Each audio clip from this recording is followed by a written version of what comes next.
محمود ایک بادشاہ تھا اور ایاز اس کا بڑا فرما بردار غلام تھا،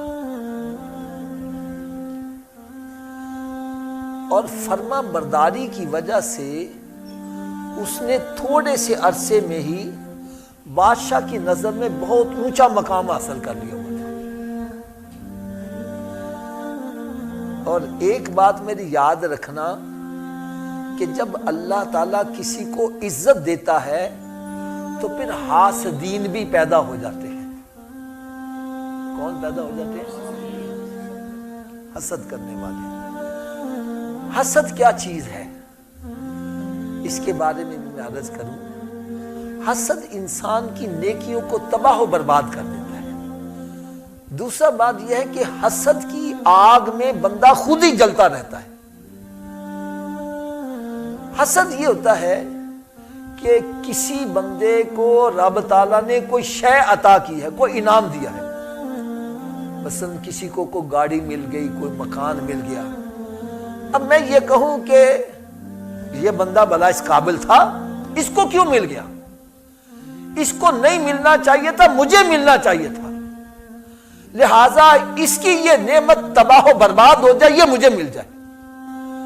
یعنی کسی کی عزت یا اس کے اوپر جو انعام کی رب نے بارش کی ہے اس کو دیکھ کر جلنا کہ اس کو کیوں مل گیا، اور اس کی تباہی چاہنا، اس کا زوال چاہنا، اور اپنے لیے اچھائی چاہنا، یہ کہنا کہ اس کی نعمت چھن کر مجھے مل جائے، اس کو کیا ملتے ہیں؟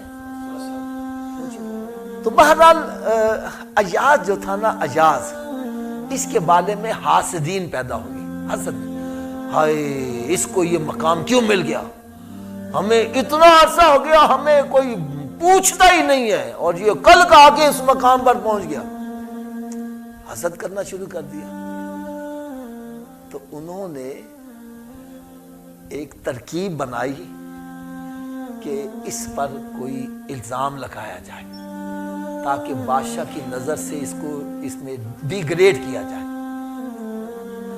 تو اس پر ایک چوری کا الزام لگا دیا۔ کوئی انگوٹھی تھی ہیرے کی، گم ہو گئی، وہ کہنے لگے جی اسی نے چرائی ہے۔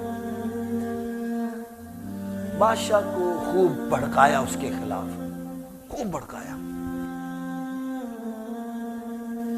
خیر بادشاہ نے کہا چلو ٹھیک ہے، تحقیق کرو، اس کی تلاشی لو۔ انہوں نے کہا بادشاہ سلام، آپ خود جاؤ، آپ اس کو بڑا سمجھتے ہو، بڑا اچھا ہے، دیکھنا اس کے پاس سے یہ انگوٹھی ملے گی۔ ٹھیک ہے جی، لو جی، پہلے اس کی ساری جامع تلاشی لی گئی، انگوٹھی نہ ملی۔ انہوں نے کہا جی اس کے گھر کی بھی تلاشی لو۔ گھر کی تلاشی لینے چلے گئے تو ایاز نے کہا بادشاہ سلامت، آپ میرے گھر آ گئے ہیں، تو میرا گھر سب کچھ، میں بھی آپ کا غلام ہوں، یہ سب کچھ آپ کا ہی ہے، لیکن ایک میری ریکویسٹ ہے، آپ سارے گھر کی تلاشی لے لو، لیکن ایک اس صندوق کو نہ کھولنا، اس صندوق کو نہ کھولنا۔ چھوٹا سا صندوق تھا، وہ باقی جو تھے نا وہ پکے ہو گئے۔ دیکھے اینے وچ سب کچھ ہے وے، انہیں دیکھو پہلے ہی منع کر دیا، اس میں ہی ہوگی۔ لو جی سارے گھر کی تلاشی لی گئی، وہ انگوٹھی نہ ملی۔ انہوں نے کہا جناب ہے ہی ایدے چھے، اس نے پہلے کہہ دیا کہ جناب اس کو نہیں دیکھنا، تو اسی میں تو سارا کچھ ہے۔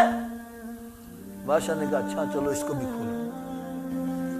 اب وہ بادشاہ کے آگے ریکویسٹ ہی کر سکتا، زبردستی تو نہیں نہ کر سکتا، خاموشی سے کھڑا ہو گیا۔ بادشاہ نے وہ جناب صندوق کھلوایا اور کھولا جب تو دیکھا اس میں ایک پھٹا پرانا سا لباس پڑا ہوا ہے، جس کو پتہ نہیں کتنے پیون لگے ہوئے تھے۔ وہ کہنے لگا یہ کیا چیز ہے؟ کہنے لگا بادشاہ سلامت، جب میں تمہارے دربار میں آیا تھا نا تو میں یہ لباس پہن کے آیا تھا،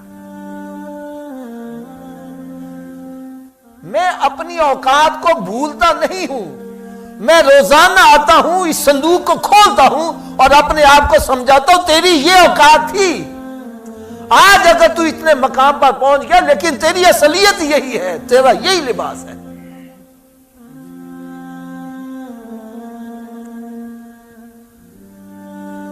آج حقیقت میں دیکھا جائے 4 پیسے ہمارے آ جائے ہم اپنی اوقات کو ہی بھول جاتے ہیں، ہم تکبر کرنے لگتے ہیں، ہم بندے کو بندہ نہیں سمجھتے۔ 4 وہ مسئلے آ جائیں بندے کو بندہ ہی نہیں سمجھ رہے، 4 پیسے آ جائیں، گاڑی آ جائے، کوئی اور چیز آ جائے، اپنی اوقات کو بھول جاتے ہیں، اوقات سے باہر ہو جاتے ہیں۔ اور ایک بات میری یاد رکھو، جب بندہ اوقات سے باہر ہو جاتا ہے پھر اللہ تعالیٰ اوقات یاد بھی کروا دیتا ہے۔ وہ مالک ہے یار، ایک پل میں چاہے بادشاہ کو پکڑ کے فقیر بنا دے، فقیر کو پکڑ کے بادشاہ بنا دے۔ وَتُعِزُّ مَن تَشَاءُ وَتُذِلُّ مَن تَشَاءُ بِيَدِكَ الْخَيْرُ إِنَّكَ عَلَىٰ كُلِّ شَيْءٍ۔ انسان کو اپنی اوقات نہیں بھولنی چاہیے۔ میں یقین جانو صبح فجر کی نماز پڑھ رہا تھا تو میرے ذہن میں یہ پوائنٹ آیا، میں نے کہا یہ دیکھو محمود کے کتنے غلام ہوں گے یار، کسی کا نام نہیں ہے، ایاز کا نام ہے۔ اس کی وجہ کیا ہے؟ وہ اپنی اوقات کو بھولا نہیں، اللہ تعالیٰ نے اس کا نام بلند کر دیا۔ جو اپنی اوقات کو بھول جاتے ہیں کتنے کتنے اونچے مقاموں پر رہنے والے نام و نشان تک مٹ جاتے ہیں۔ یار انسان کو اپنی اوقات کو بھلانا نہیں چاہیے۔ آج طاقت آ گئی ہے، جوانی آ گئی ہے، بندے کو بندہ نہیں سمجھ رہا۔ ارے تو ذرا سوچ تو صحیح، تیری ابتدا کہاں سے ہے؟ وہ ایک پانی کا قطرہ جو ناپاک کپڑے کو لگ جائے تو کپڑا ناپاک کر دے،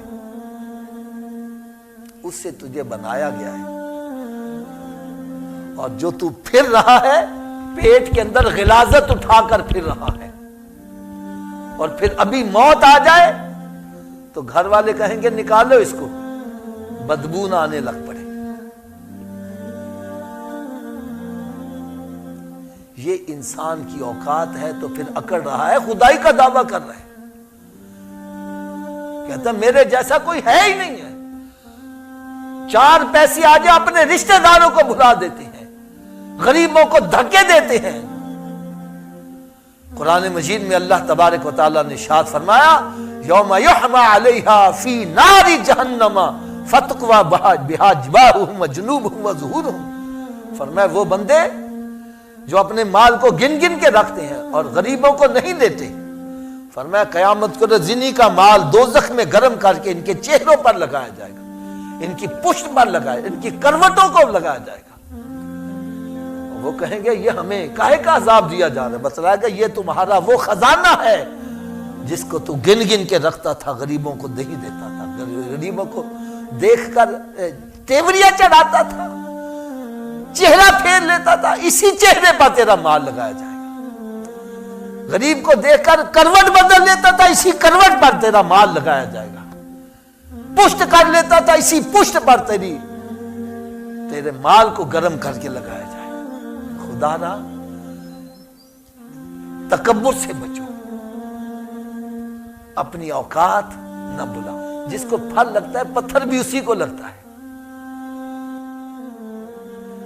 جس کو پھل لگتا ہے پتھر بھی اسی کو مارا جاتا ہے۔ اور جب پتھر مارتے ہیں تو وہ درخت کیا کرتا ہے؟ پتھر کے جواب میں پھل نیچے گراتا ہے۔ فرمایا بندے تجھے بھی ایسا ہونا چاہیے، تجھے لوگ برا کہیں گے، پتھر ماریں گے، اور تو ان کو بددعائیں دینے کے بجائے دعائیں دینا۔